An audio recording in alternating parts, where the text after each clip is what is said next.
Shalom, Israel, grace and blessings from God, the Father of our Lord Jesus Christ, be unto you. All praises to the Most High that we made another week. Not quite the Sabbath where I'm at, but Lord's will. By the time I get done with this lesson, it will be the Sabbath. Let me just check and make sure everything is functioning the way it needs to. On this end, everything looks all right. But let me see. Yeah, everything looks all right on this end. So let me see how we're looking from the viewer end. I'll go ahead and turn my phone on silent. Let's see how we're looking on YouTube. All right. We appear to be live. Let's see how we're looking on YouTube. Okay. All praise to the Most High. We're good on YouTube. At least it would appear so. All praise to the Most High for that. Now, what about Facebook? How are we doing on Facebook? The viewer end, I'll go ahead and turn. Okay, all praise to the Most High. We're looking good on Facebook as well. How are we looking on YouTube? All right, all praise to the Most High. So yeah, before we get into it, I'm not directly going to be speaking on what the whole Trump and Elon divorce situation, kind of indirectly. It's kind of like touching on something that is, covering up as far as that's drawing pretty much everyone's attention to that situation between those two. Everybody's kind of neglecting to see something else, and Lord's will, I'll get to that. What everybody is neglecting to see because of all the Trump Elon fiasco type situation. But yeah, I thought it was pretty funny that Elon said, Trump is implicated in the Epstein files. That's why he hadn't released them. And which obviously he is. He was great friends with Epstein. Of course, there's going to be information about Trump in there. But Candace Owens, she had responded to that saying that, I'm paraphrasing, but she was saying that you're friends with a pedo, or rather, saying you aligned yourself with a pedo, and you didn't implicate him just because you were friends. That's not the flex that you think it is. So I thought that was pretty funny. Elon always shooting himself in the foot, and Trump thought, or rather, Elon thought he was gonna, just kind of use Trump as a puppet. But I've talked about this in the past, that Trump is not a puppet. He likes to be so-called, or rather likes to fancy himself as like a puppeteer, one that pulls strings. He's not one that really wants his strings pulled. Now, the thing about him is that his interests align almost 100% of the time with those people who, he claims that he wants to, get out of government positions or, drain the swamp, as it were. But his interests align with them, so he doesn't do all those things that he promised the American people that he would do. Just like every politician, just wicked, corrupt, evil, liars, representing Esau, Edom. That's both Elon and Trump. So they're gonna get their judgment. It's just kind of funny to see Esau shoot himself in the foot. But with that, I think we've kind of stalled enough. I'll go ahead and bring this down, and we'll get into the first story that we got here. All right. Now, these first two stories that we're going to cover, maybe it'll take up the full time, maybe it won't. But it's kind of just updates on things that we've talked about in the past. All right. So first, we got here Abrego Garcia, mistakenly deported, is returned to U.S. to face migrant smuggling charges, right? So they did go get the brother back, but they went to go get him back so that he could face trial here. That's more than some of the other people that they deported. So I'm glad this precedent is being established. Doubt they're going to... I'm pretty confident that they will not do this with almost anybody else. Abrego Garcia was such a public, well-known case So that's kind of their, they're kind of been coerced through public relations to kind of handle this situation. I doubt they're going to do that with all the people that they mistakenly deported. All right. So from Washington on June 6th, that's today, Kilmar Abrego Garcia, the man mistakenly deported from Maryland to El Salvador by the Trump administration, was flown back to the United States to face criminal charges of transporting illegal immigrants within the U.S., Attorney General Pam Bondi said on Friday. So this is something that we talked about when it happened. The Supreme Court ruled that the Trump administration had to go get Kilmar Abrego Garcia back. And so they complied with it. I'm surprised that they complied with it. Abrego Garcia's return marks a turning point in a case that became a flashpoint for critics of President Donald Trump's aggressive immigration policy. See that right there? So it's only that it's a flashpoint case, right? That's why they went and got him back, because it's more of a PR move than anything else. Who pointed to it as a sign that the administration was disregarding civil liberties in its push to step up deportations, because they were. It says a 29-year-old Salvadorian whose wife and young child in Maryland are U.S. citizens appeared in a federal court in Nashville on Friday evening. His arraignment was set for June 13th, when he will enter a plea. According to local media reports, until then, he will remain in federal custody, right? So apparently he is taking a plea deal. So with this deal, there is an admission of guilt. Anytime there is a plea deal, there is an admission of guilt. His lawyers probably urged him to do so. And whether he was transporting illegal immigrants or not, that's, the Lord knows, right? Even so, he entered into a plea whether he did or not. All right. If he is convicted, he would be deported to El Salvador after serving his sentence, Bondi said. The Trump administration has said Abrego Garcia was a member of the MS-13 gang, an accusation that his lawyers deny. Officials on Friday portrayed the indictment of Abrego Garcia by a grand jury in Tennessee as vindication of their approach to immigration enforcement. All right, so if he does take this plea, then he's going to serve in the U.S., and prison term in the U.S., and then get deported again. So this situation, it's not like they went and got him and now they're gonna, hey, we're sorry we deported you mistakenly. They're going to get him so that they can put him in jail over here first, make what little money they make off prisoners here, and then send him back, right? It's really a you may read like the title of what's going on here, or just like hear that they're going to get him back and think that, oh, they're actually doing the right thing, or that, I'm sure that conservatives or Republicans will spin it as just reading the title and say, I can't believe that they went and got him back. Now he's roaming the streets freely. That's not what this is at all. They're going to put him in jail. That's what they're trying to do, at least. They're trying to bring him back and put him in jail. All right, here. And then after he gets out of jail here, send him back. When I say jail, I mean prison. And then send him back to El Salvador, to the El Salvadorian prison. All right. An accusation that his lawyers deny. So yeah. That he's not, they say that he's not MS-13, which, I mean, it wouldn't really make sense for him to be MS-13. MS-13 is a Mexican gang. He's Salvadorian. The man has a horrible past, and I could see a decision being made, bring him back, show everybody how horrible this guy is, Trump told reporters aboard Air Force One, adding that it was the Justice Department that decided to bring Abrego Garcia back, right? So it was not Trump. Trump didn't say, go get him back. It was the Justice Department. The Trump administration, like as Pam Bondi, who is a member of the Trump administration, if I'm not mistaken, U.S. Attorney General, right? So put in by Trump, I'm sure. She's the one that said, okay, yeah, bring him back, then send him to jail here, let him serve a sentence here so that the Supreme Court gets off our back, and then send him back, right?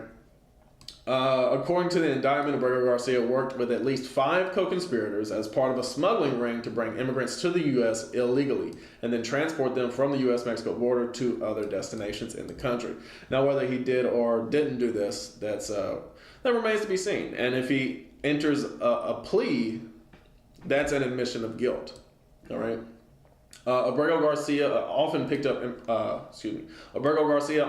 up migrants in Houston and made more than 100 trips between Texas and Maryland between 2016 and 2025, the indictment says. All right, so again, whether that's true or not remains to be seen.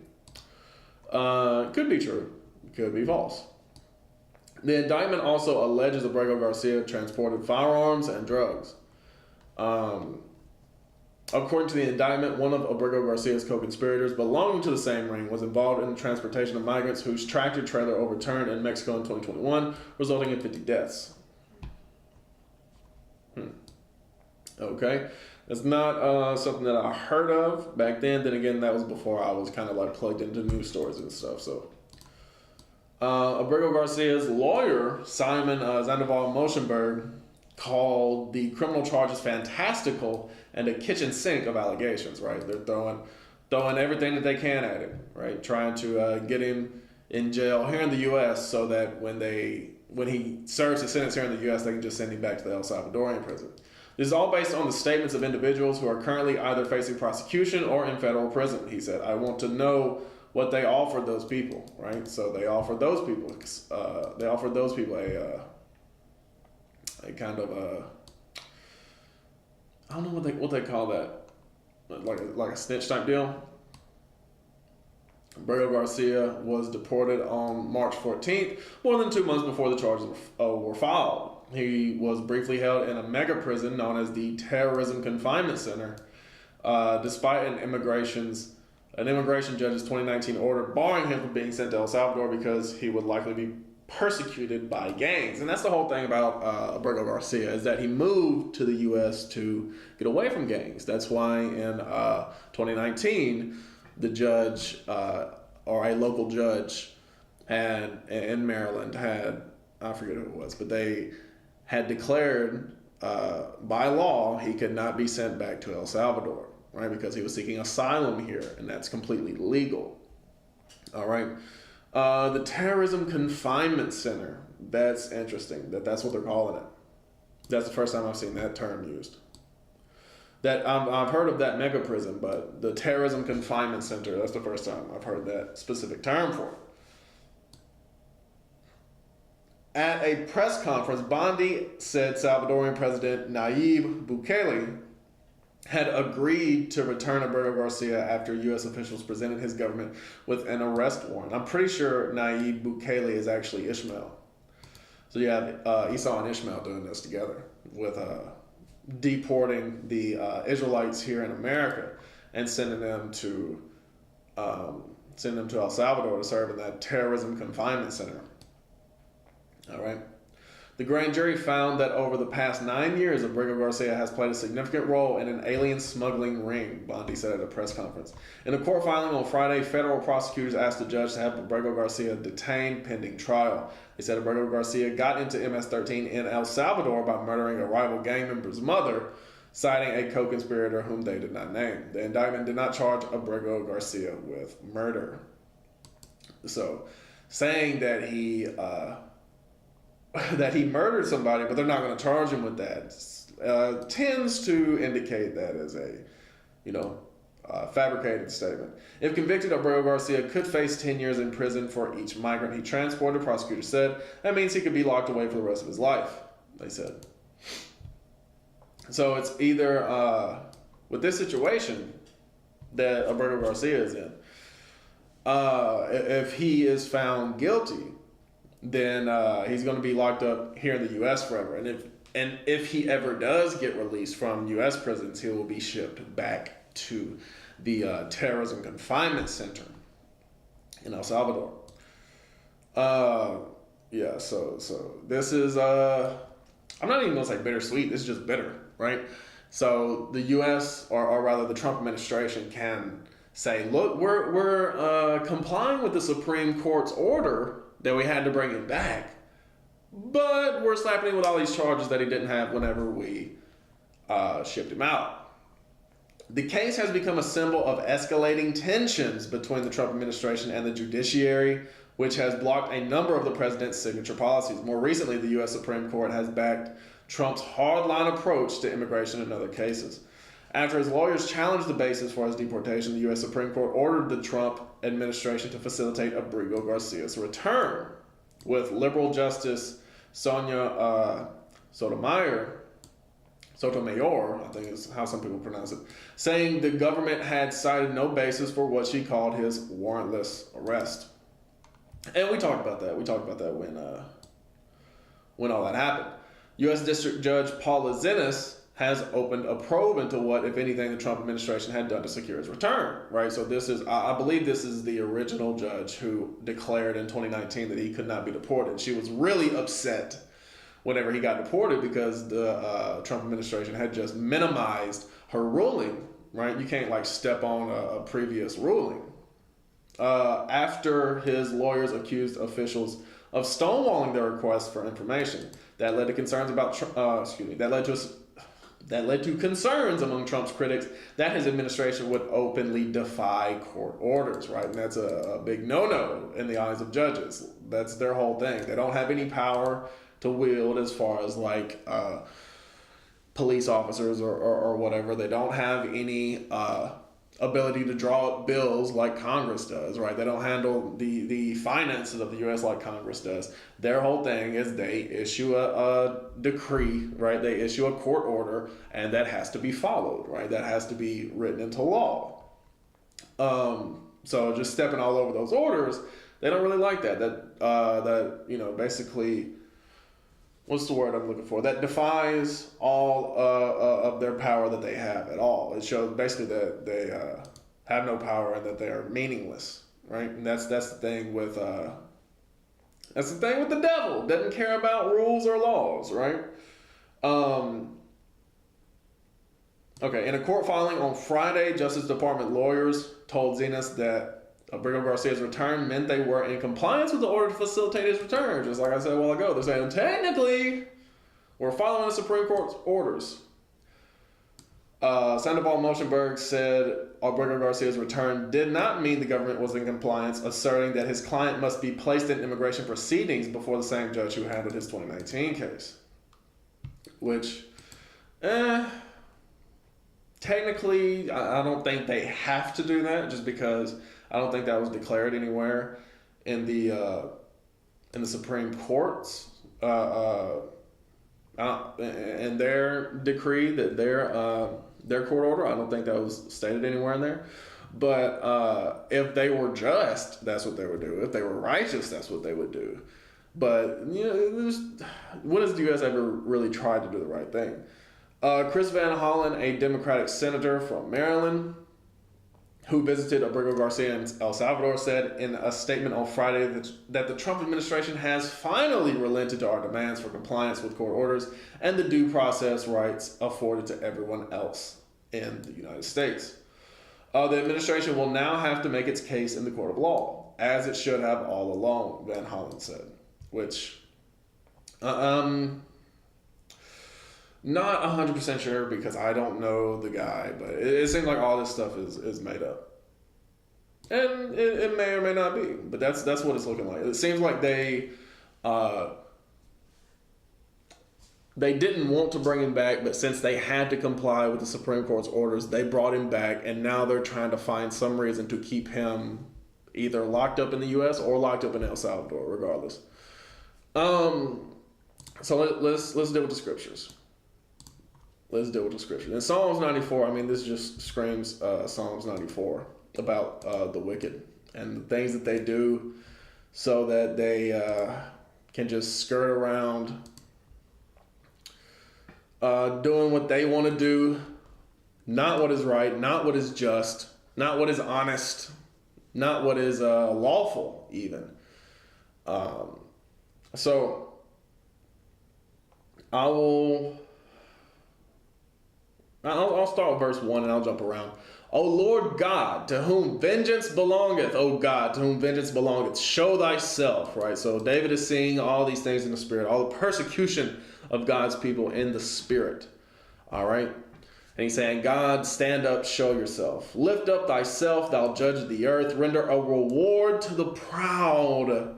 To the proud. We're going to deal with that here in a second. To the proud. Because it's very proud. It's very prideful to say, hey, look, here's what we did, and we don't want to comply with the orders, but we will in a way where we will comply with the orders technically, but we're still going to do everything we can to destroy this man's life, right? That's very proud to do something, not and say, yeah, we messed up, we'll make it right. That would be humbling yourself, right?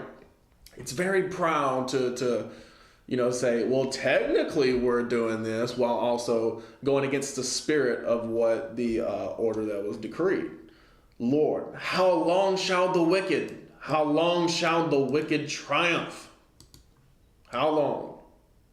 How long shall they utter and speak hard things, and all the workers of iniquity boast themselves? How long, O Lord, will the wicked and all the workers of iniquity speak hard things and boast themselves? All right. They break in pieces thy people, O Lord. That family, Abrego Garcia's family, which he has a wife. I don't know. I've seen pictures of her, but I don't know her name. But he also has a child. That family, that Israelite family, is now in pieces. They break in pieces thy people, O Lord, and afflict thine heritage.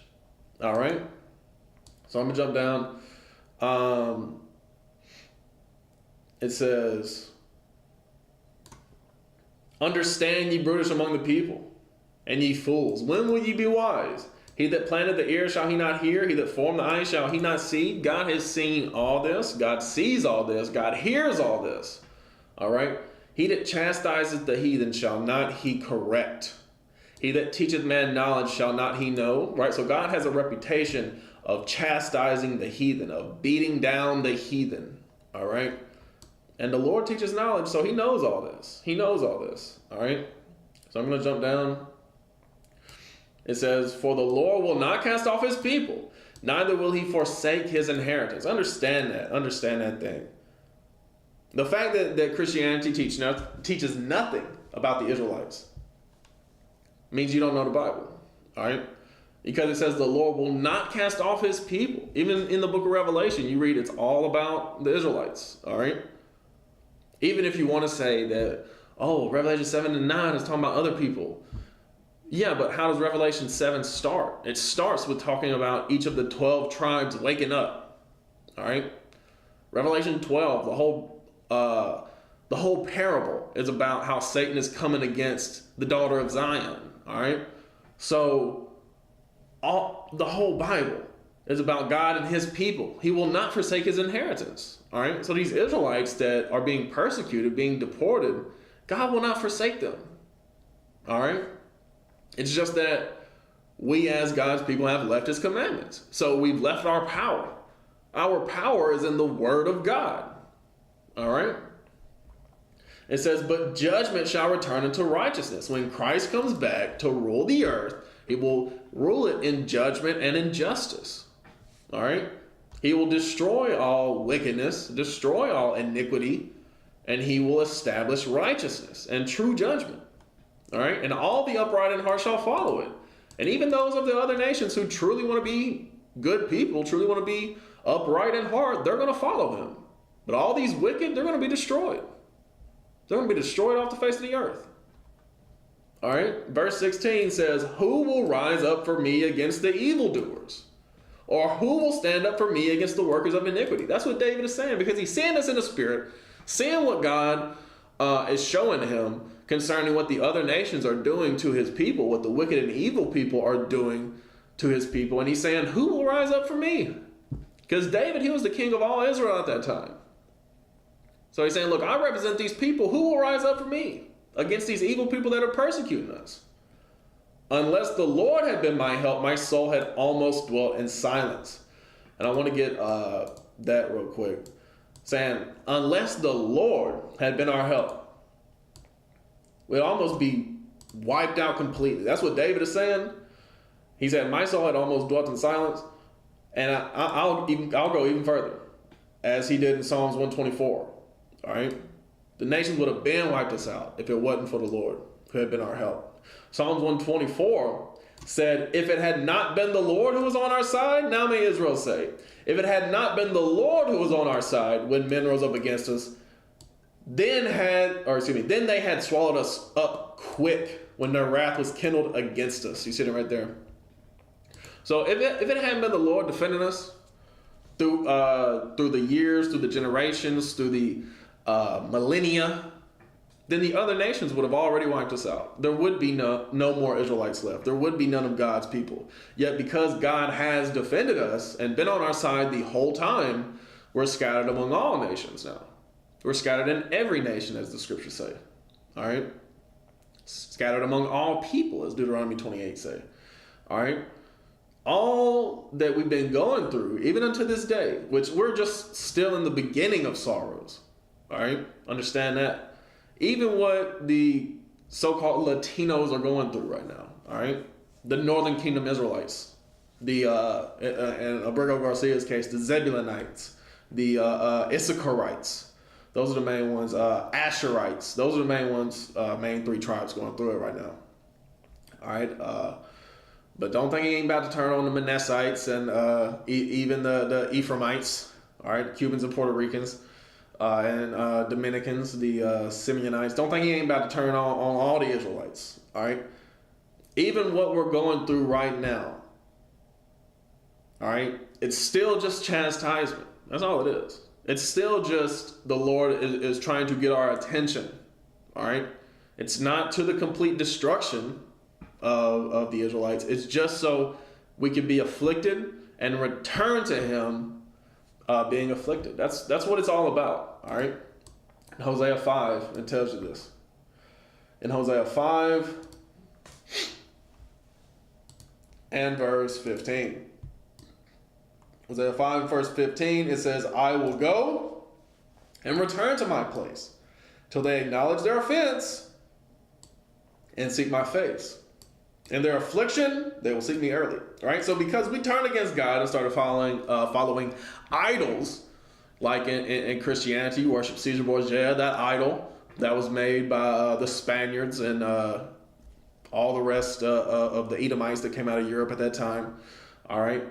You worship Caesar Borgia, that's an idol. Worship, then you got people in Islam, especially Israelites scattered out in the east, worshiping Islam. That's an idol. That's the Kaaba stone. All right. Then you go over there, even further east, you got the Buddha idol, the Hindu idols, all that garbage. All right. We turned against the Most High. All right. We need to turn back to him. And that's why he's afflicting us. It says, in their affliction, they will seek me early. All right. So just another scripture that reiterates that, going back to the Psalms 119, I think it's 74 maybe. It's in the 70s. Psalms 119 and verse, what is it? Where's it at? Okay, no, it's 71. It says, it is good for me that I have been afflicted, that I might learn thy statutes, right? Because whenever you get afflicted, who's the one person you call on? Lord Jesus, please help me. God, please. You turn to God whenever you start going through it. God knows this. So he said, hey, I gotta put you through it. All right, it's the same thing with little children. When they do something that they're not supposed to do, they think they can get away with it. And then when you start whooping their tail, what they say? They start crying and they say, please, no, I'll be good, please. It's the same thing with God's children. All right? We got to come back to him. We got to learn his statutes and commandments. All right? So back to Psalms 94. And it said, unless the Lord had been my help, my soul had almost dwelt in silence. When I said, my foot slippeth, thy mercy, O Lord, held me up. All right? In the multitude of my thoughts within me, thy comforts delight my soul. Shall the throne of iniquity have fellowship with thee, which frameth mischief by a law? They frame mischief by the law, right? That's why they're trying to throw the book at him, trying to throw a kitchen sink of charges. That's what his lawyer said, all right? He said these are fantastical stories made up. They have no basis in reality, right? They're trying to get a law, a precedent established that even if they do bring people back who they weren't supposed to deport, they can just throw them in jail, all right? That's what they're trying to do, all right? They gather themselves together against the soul of the righteous and condemn the innocent blood. So they gather together, the Trump administration, they gather together and say, okay, or really specifically the Justice Department, they gather together and say, okay, we got to go get Abrego Garcia back. But how can we still condemn him? Well, and somebody had an idea that was like, we can go get him and then throw a bunch of charges at him, and then maybe we can get him locked up here. And if we get him locked up here, we can still ship him out. They said, oh, that's the idea we're running with. Verse 22. But the Lord is my defense, and my God is the rock of my refuge. All right, we gotta turn back to the Most High God.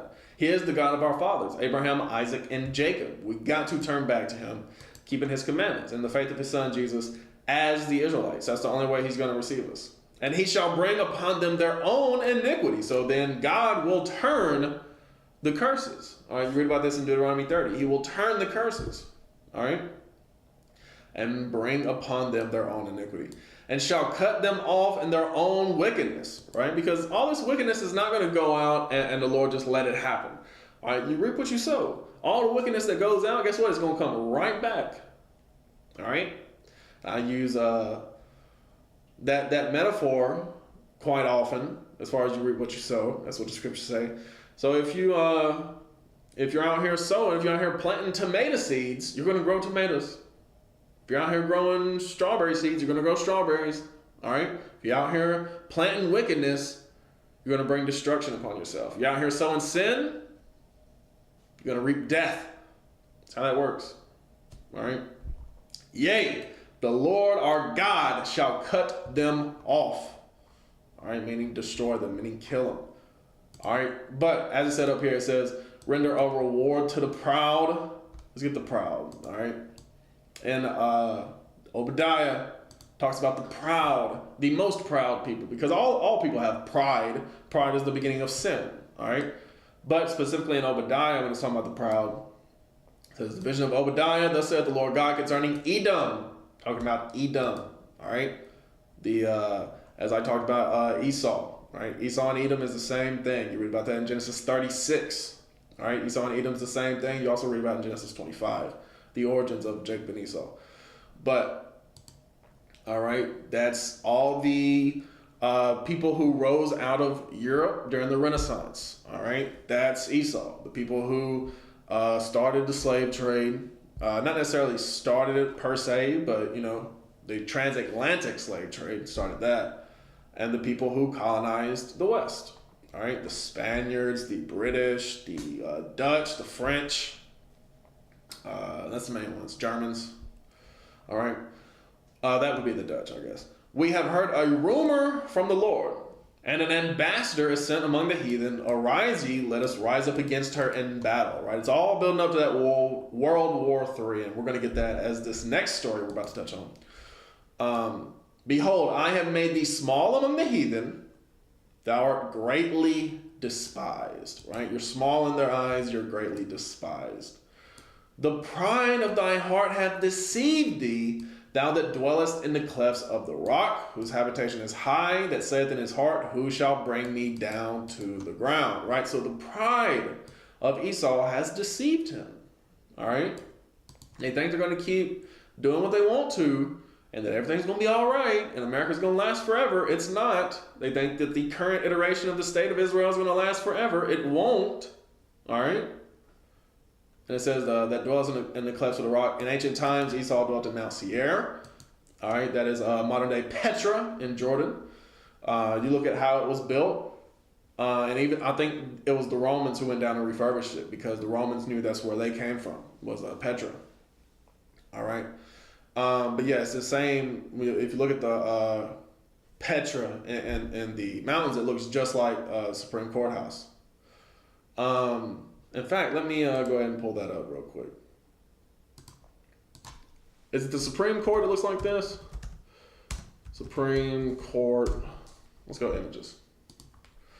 Is it the Supreme Court that looks like this? Yes. Yeah. So you see the Supreme Court right here. It's made in a Greco-Roman fashion. All right. It's made in a Greco-Roman fashion. All right. The Supreme Court is. The Supreme Court building.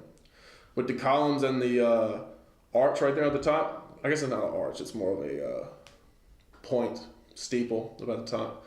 I don't even know if I call that a steeple. But y'all know what I'm talking about. Now let's look at Petra. Petra in Jordan. Come on now. I ain't meant to do that. All right. Images. Look how Petra's built. All right. So I'm not necessarily talking about those like 3 rooms on top necessarily. I'm talking more about like the base of it. You see, well, that's not a good look. Just because, let me bring this over here so that y'all can see them. I'll bring it over here on this side just so y'all can see them. All right, so you see the, let's see if I can open this image in a new tab. Where's open it? Here we go. Yeah. So y'all see this right here? Let's zoom in a little more so y'all can see this. See how Petra's built? See how Petra's built the same as the Supreme Court? It's the same style of building. All right? Same style of building. It's a Greco-Roman style building. They have the columns and then they have that little triangle up top. I don't know what you call that, but that's how they built. That's how Esau built things. That's just how they built things. All right. Thou that dwellest in the clefts of the rock, whose habitation is high, and again Esau built skyscrapers, and they were the tallest skyscrapers until Ishmael and Moab wanted to be like Esau, so they started building skyscrapers that were taller. All right. That saith in his heart, who shall bring me down to the ground? See, that's the pride. That's the pride of Esau. That's the pride of Esau's heart. All right? He says, who shall bring me down to the ground? They think it's going to last forever. They think that America is going to last forever. All right? He said, that can't nobody destroy me. As it says in verse 4, though thou exalt thyself as the eagle, right? The symbol of America is the bald eagle. All right, and though thou set thy nest among the stars with space travel, with going to the moon, planting the American flag on the moon. Imagine the pride of that, claiming the moon, all right, which revolves around everybody, right? It literally revolves around everybody on Earth. That's what America's saying. That we control the night sky, we control space, we control the Earth. That's what they think. Thence will I bring thee down, saith the Lord. He said, look, I'm going to destroy you. I'm going to destroy you. All right? That's the Most High's judgment that he has against Esau. All right? So, from there. We'll go ahead and get into this next story because it ties in quite nicely. The European Union backs the ICC, the International Criminal Court, I think is what it is. Yeah. After the U.S. sanctions on court judges, right? So we talked about this when this decree went out from the International Court, from the International Criminal Court. They had declared in the International Criminal Court that what the state of Israel is doing makes them war criminals, makes Bibi Netanyahu is what Ye called him whenever he was going on his whole Yadoff run, which he said he's done with. I mean, if he is, I hope he is. All praise to the Most High. But he needs to come back to the commandments of God the way he should. But his real name is I think it's Benzion Milikowski. It's Bibi Milikowski.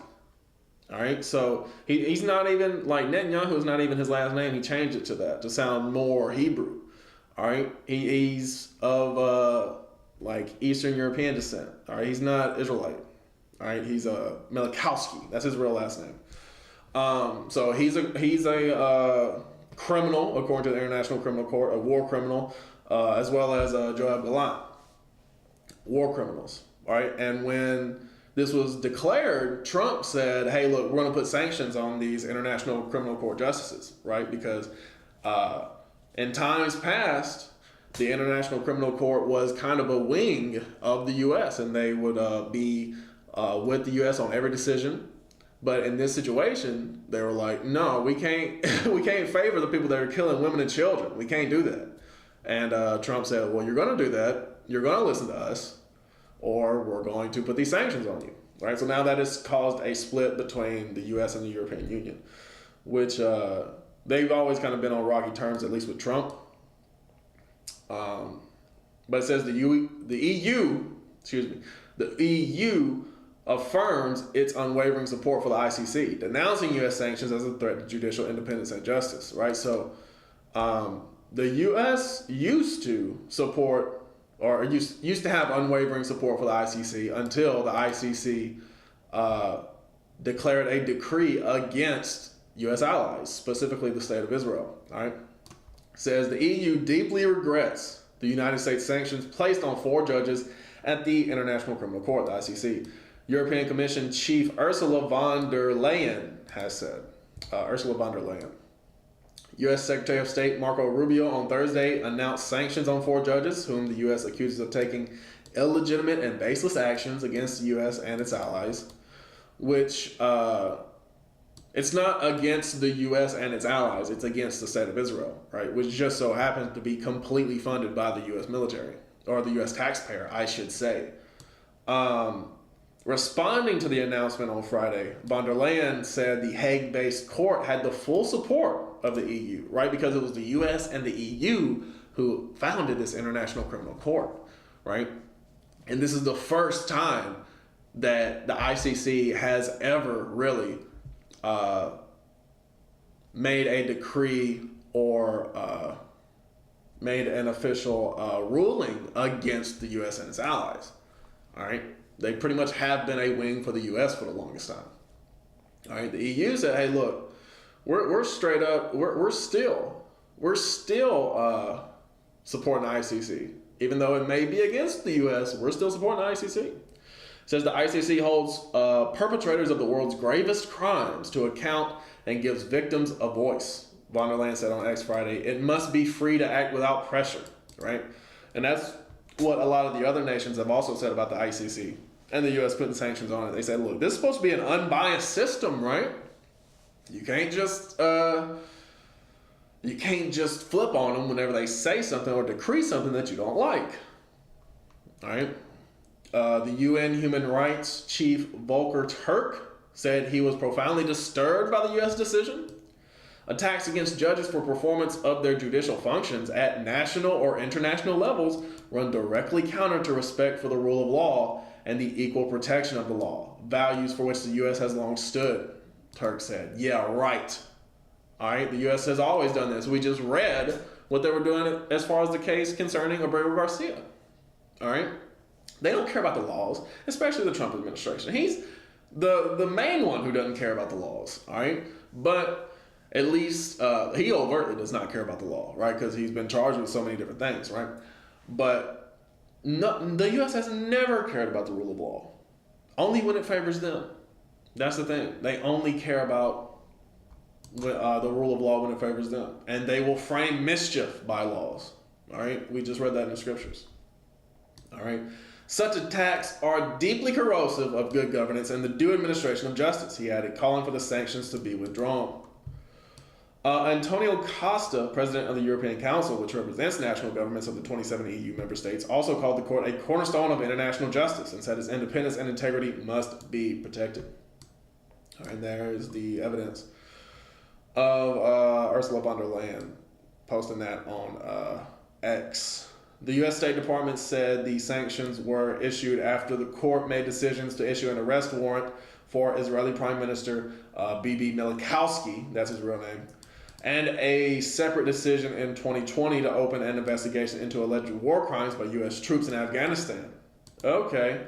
See, I had Not even heard of this one. Or maybe I had read it at some point, but it was not on my mind. I thought it was all based on this, which at the time when we read it, that's when they had said we're going to put sanctions on him. The 4 sanctioned judges include Salami Balunga Bassa of Uganda, Luz del Carmen Ibanez Carranza of Peru, Rian Alapini Gansu of Benin, and Betty Holler of Slovenia. Oh man, that's crazy. That's crazy. Because like all these, until you get to the Eastern European, are all people of color, right? People of color, and even with the Eastern European, I've yet to do like a full breakdown on it, but like the descendants of the Byzantines, meaning the Israelites who ruled during the Middle Ages, some of them are still in Eastern Europe. Not all of them were kicked out during the Inquisitions. Some of them are still in Eastern Europe. So I wouldn't be surprised if all of these people that they put sanctions on were Israelites. Maybe none of them are.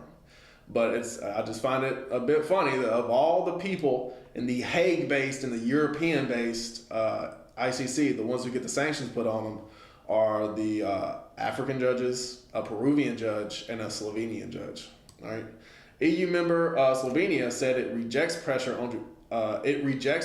on judicial institutions and urged the EU to use its blocking statute. All right. Due to the inclusion of a citizen of an EU member state on the sanctions list, Slovenia will propose the immediate activation of the blocking act.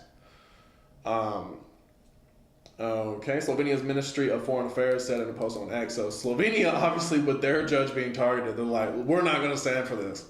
The mechanism lets the EU ban European companies from complying with U.S. sanctions that Brussels deems unlawful.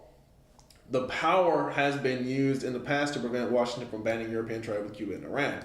Right, so Slovenia has said, look, we're just going to straight up, we're not going to abide by the sanctions. We're just going to keep doing what we do. We're going to make sure that Europe keeps doing what it does. So good for them, I guess. The U.S. sanctions mean the judges are added to a list of specifically designated sanctioned individuals. Any U.S. assets they have will be blocked, and they are put on an automated screening service used not only by U.S. banks, but by many banks worldwide, making it very difficult for sanctioned people to hold or open bank accounts or transfer money. You see that right there? So they say, hey, look, you mess with the U.S. and the state of Israel, we're freezing your bank accounts. All right? This is not the first time the U.S. issued restrictions against the ICC officials since Trump returned to office for a second term on January the 20th. Shortly after taking office, Trump issued a broad executive order threatening anyone who participates in ICC investigations with sanctions. Right? And we talked about that when it happened. Critics warned that such sweeping language could pervert the course of justice, for example, by dissuading witnesses from coming forth with evidence. But Trump argued that the 2024 arrest for Milikowski and former Israeli Defense Minister Yoav Gallant necessitated such measures. And see, I don't even know if his real name's Yoav Gallant. But I haven't seen anything about it, so I'm still calling him that. He also claimed that the U.S. and Israel were thriving democracies that strictly adhere to the laws of war. Yeah, okay. Sure you are. That's why it's not all, but a lot of people, even in Israel, even the Jewish people within the state of Israel are protesting and demonstrating against Bibi Milikowski based on this whole situation that's going on. All right. Thriving democracies that strictly adhere to the laws of war, and that the ICC's investigations threaten military members with harassment, abuse, and possible arrest. Well, alrighty then. It does look like we're not going to be able to get to this last story. I'll just touch on it real quick. But by the way, the pride of Esau, right? The Eagle, Social Security Administration. But basically, read this on your own time. The Supreme Court grants Doge access to confidential Social Security records. All right, so with this whole situation of Trump and Elon, this might get lost in the shuffle. All right, that Doge, while Elon was still over it, while he was still, part of the Trump administration, he was talking about trying to get to Social Security, trying to get into people's Social Security. Well, now that he's gone and this whole fiasco is going on, the Supreme Court grants that department the access to the Social Security to do with what they will. So y'all be mindful of that. All the Social Security money you've been paying in, you may not get that back. All right? It seems like they're going to use that for whatever means they feel they want to. So y'all look into that on your own time. With that, let's look at the prophecy.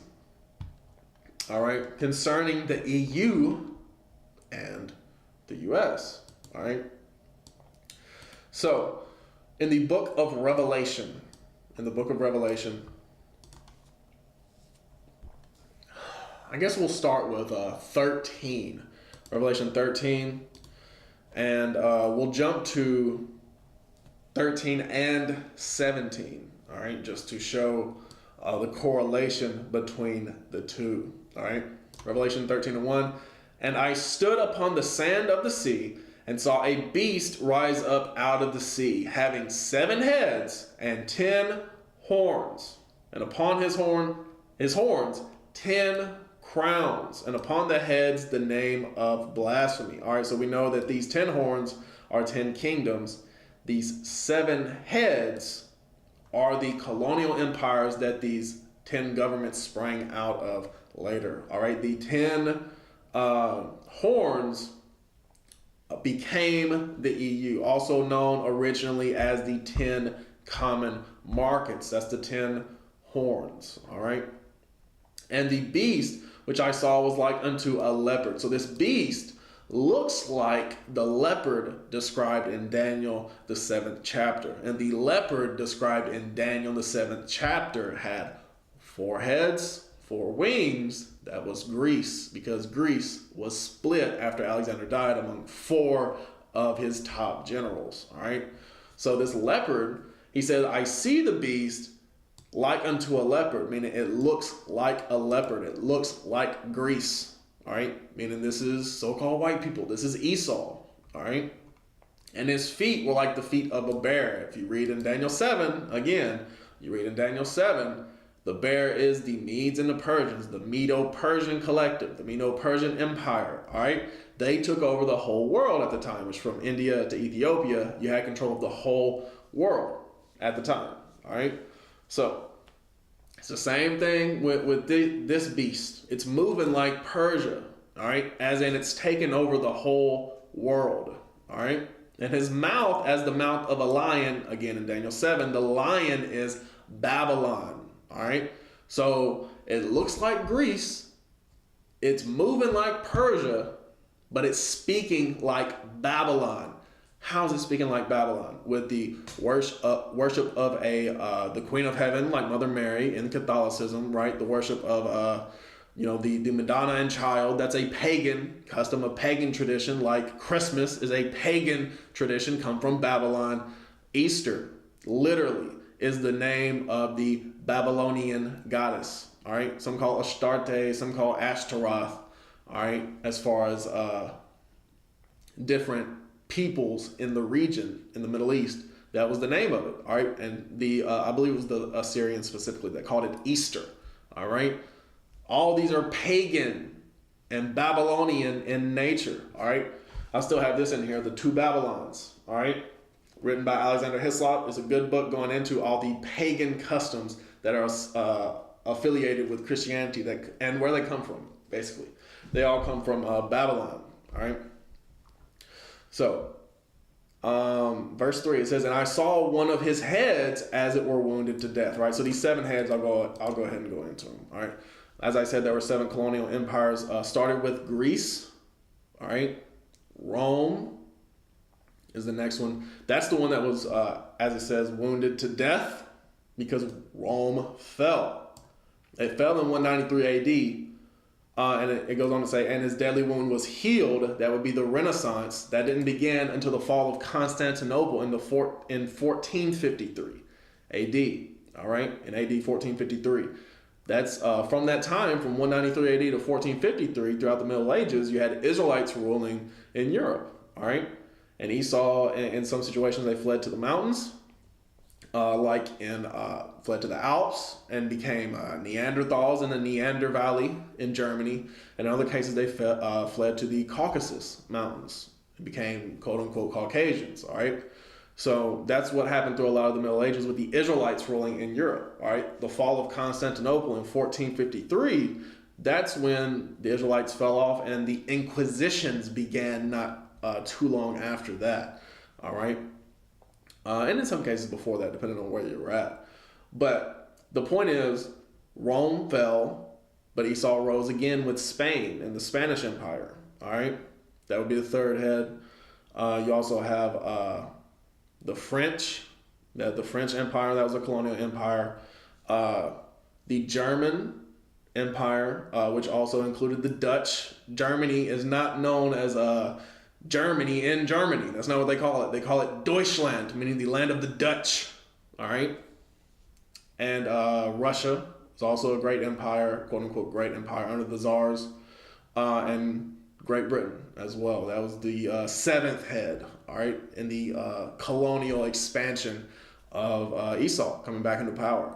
All right. And once you get into like, the history of who these kings that ruled over these empires were, they were all related. They were known as the Habsburgs, all right? And there might have been another family that like joined with them. I have to do more research into that, but you can look into it about how like the British kings of the 19th and 20th centuries, meaning in the 1800s and 1900s, were related to the Russian czars of the same time period. All right, all those people were related. All the kings of those colonial empires were related in some sense. All right, because it was all Edomite families, all Edomite, all the descendants of Esau coming back into power. All right. So it said, I saw one of the heads as it were wounded to death, and his deadly wound was healed, and all the world wondered after the beast. So that's where you have like China trying to be like America, and you also have the Saudis doing business with America on a much higher level now, right? Japan, after they got bombed, they started wanting to be like America as well, started doing business with America as well, all right? All the world wondered after the beast.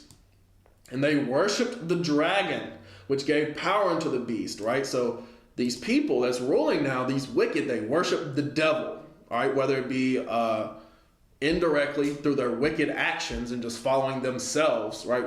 Me and Gad talked about this in the lesson last week, where Satan doesn't even necessarily want you to worship him directly, all right? He just wants you to not serve God, because when you don't serve God, then you're serving the devil. It doesn't matter what you're doing, if you're Hindu, Christian, Muslim, Buddhist. It doesn't matter what you're doing. If you're not serving God, you're serving the devil. All right?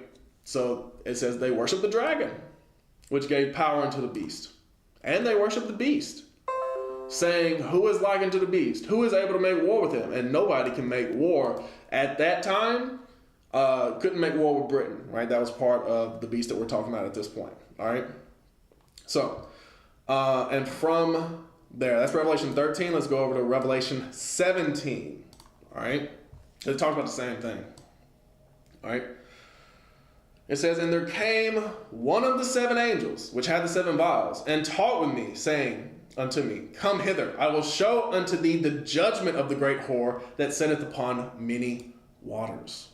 The great whore that sitteth upon many waters.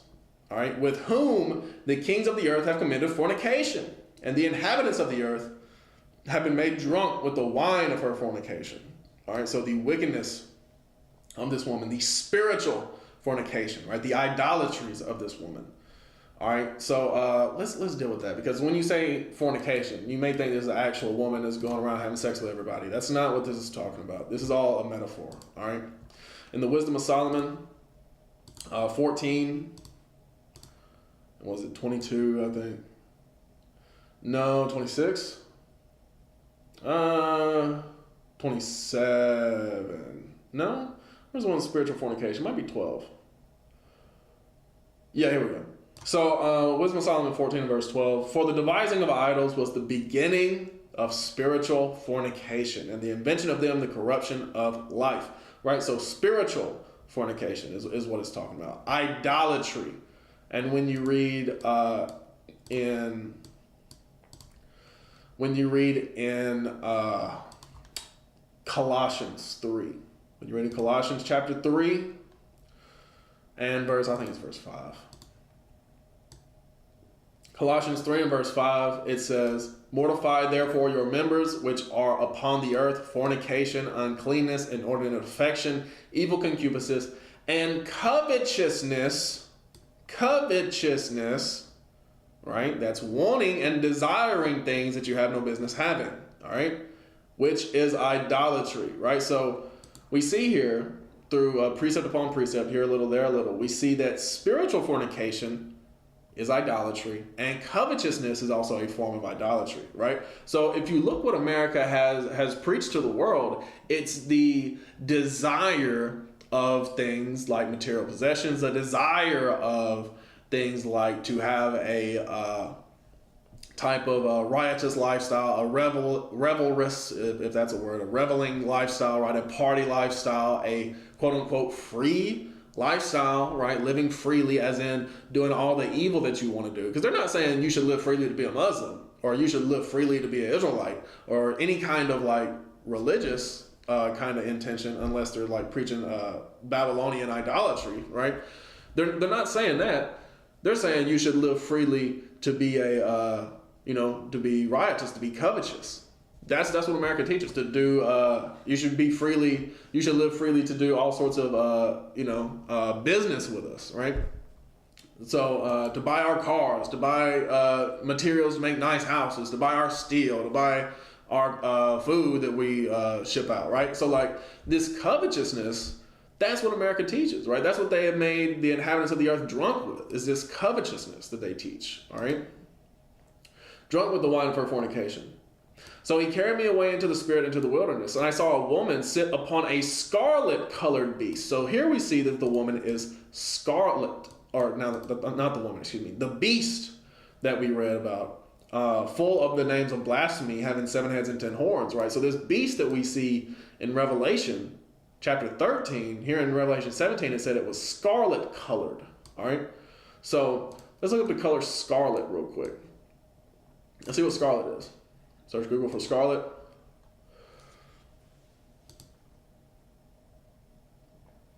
It's red, right? Scarlet is red, as you can see here, all right? So why is that important, all right? If you go to Genesis 25, as I mentioned earlier, the origins of Jacob and Esau, all right? We see this scarlet-colored beast in Genesis 25 and 25. It says, "And the first came out red, all over like a hairy garment, and they called his name Esau," right? So that's Esau, all right? Quote unquote Caucasian babies are the only ones that come out red and hairy, all right? That's what that said, all right? So a scarlet-colored beast full of names of blasphemy, having 7 heads and 10 horns, right? So this is the same that we read in in Revelation 13, all right? And the woman was arrayed in purple and scarlet color, right? She had royal colors, and decked with gold and precious stones and pearls, having a golden cup in her hand, full of abominations and filthiness of her fornication. All right, she was full of abominations, meaning all sorts of sin against God, all sorts of hateful sins against God. All right. And upon her forehead was a name written, Mystery, Babylon the Great, right? Like what they say about the U.S. is the greatest country on the earth, right? Mystery, Babylon the Great. Why? Because they're not actually called Babylon. They're not literally in the location of Babylon, all right? The mother of harlots and abominations of the earth. And I saw the woman drunken with the blood of the saints, meaning they've been killing the Israelites, and with the blood of the martyrs of Jesus, right? So there's more of that to come. Believe me, there's more martyrs of Jesus to come. All right. And when I saw her, I wondered with great admiration. Right. So why am I going into this as far as the descriptions of the European Union, the 10 common markets, and or rather I should say the descendants of these European colonial empires and America, right? You read on down, all right? And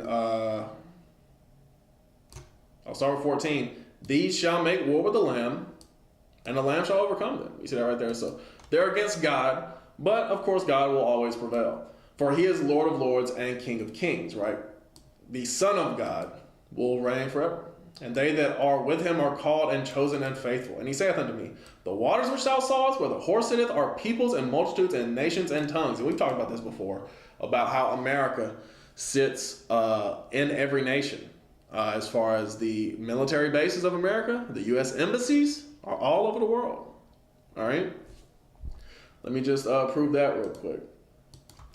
Let's go U.S. embassies, map, images. No, map, thank you.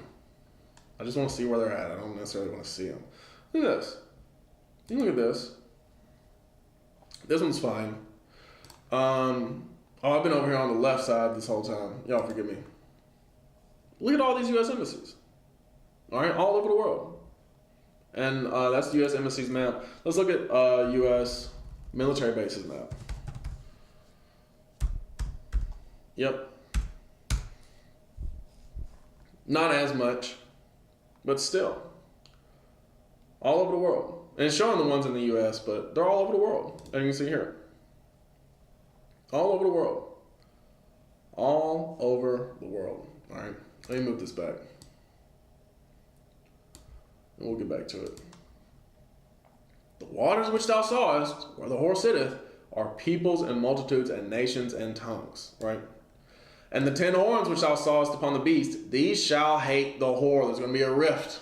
Even though throughout the 1900s, since the formation of the EU, even on into the 2000s, and on up until like right now, in the past couple of years, the EU and the US were always on one accord. They were always in agreement with one another.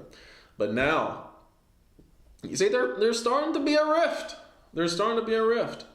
And shall make her desolate and naked, and shall eat her flesh and burn her with fire. So guess where the European nukes are going? Because the only countries in Europe that have nukes are Britain and France. Guess where they're coming? Coming right here to the US to destroy it. All right, along with them Russian nukes, which I guess Russia is not technically part of the EU, but they were part of that beast, right? So them 10 horns were probably on... well, it's metaphorical, but the vision that John's seen, them 10 horns were probably on heads that weren't that Russian head, if I had to guess. But regardless, them Russian nukes would technically apply here because, you know, they are from that beast, right? Russia is from that beast. And also the British nukes and the French nukes. Guess where they're coming? Coming to the U.S. Same with them Chinese nukes, I can only imagine, because, I mean, that's the biggest threat to China, is the U.S. Burn her with fire. All right, for God hath put in their hearts to fulfill his will and to agree and give their kingdom unto the beast, until the words of God shall be fulfilled. You see that right there? You see that? In case there was any question, any doubt about who this whore is, and the woman which thou sawest is that great city, which reigneth over the kings of the earth. That city is represented by DC.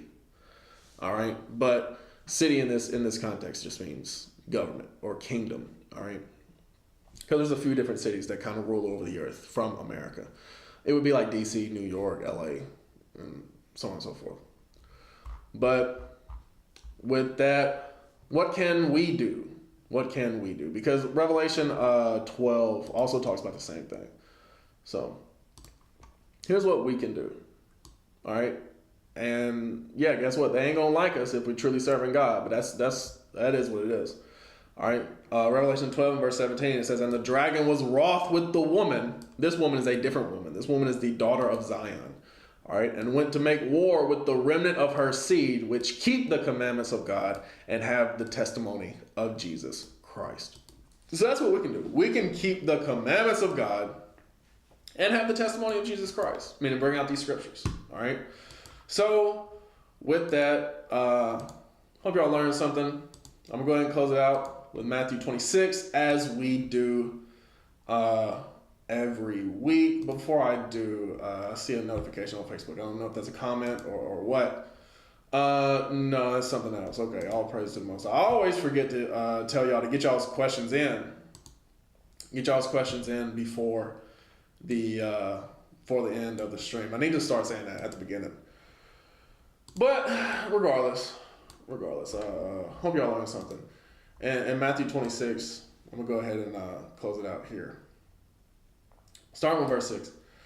Now when Jesus was in Bethany in the house of Simon the leper, there came unto him a woman having an alabaster box of very precious ointment, and poured it on his head, as he said, at meat. But when his disciples saw it, they had indignation, saying, to what purpose is this waste? For this ointment might have been sold for much and given to the poor. When Jesus understood it, he said unto them, Why trouble you the woman? For she hath wrought a good work upon me. For ye have the poor always with you, but me ye have not always. For in that she had poured this ointment on my body, she did it for my burial. Verily I say unto you, wheresoever this gospel shall be preached in the whole world, there shall also this that women have done be told for a memorial of her. And I have actually noticed that there's been a lot more people internationally that's been like friending me on Facebook and whatnot. So I know that this goes all over the world. I know that people see this all over the world. So with that, I got to bring out the memorial for this sister every time I bring out the testimony of Jesus Christ, which is this Bible. All right. So I hope y'all learned something. I'm going to say shalom, happy Sabbath, and let God be magnified.